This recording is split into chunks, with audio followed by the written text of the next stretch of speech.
Hi అండి. చెట్టు మీద ఉండాల్సిన బర్డ్స్ నెస్ట్ని మనం ఇంట్లోనే తయారు చేసుకుందాం రండి.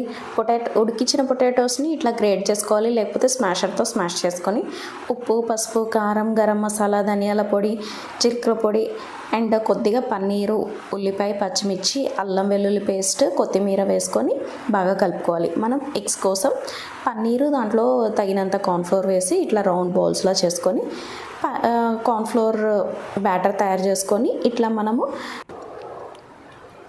పొటాటో ముద్దని రౌండ్ గిన్నెలాగా తయారు చేసుకొని బ్యాటర్లో ముంచేసి పక్కనే సేమియా పెట్టుకొని ఆ సేమియా మొత్తము ఆ బౌల్ లాంటి దానికి అద్దెలా చేసుకొని ముందుగా ఆయిల్లో ఎగ్స్ వేసి ఫ్రై చేసుకొని తర్వాత ఈ పొటాటోతో మనం చేసుకున్న బౌల్స్ని వేసుకొని ఫ్రై చేసుకోండి. అంతే. కొద్దిగా కచప్ వేసుకొని కొద్దిగా కొత్తిమీరతో గార్నిష్ చేసుకొని ఎగ్స్ అనేవి దాంట్లో పెట్టుకుంటే బర్డ్ నెస్ట్ అనేది ఇంట్లోనే తయారవుతుంది.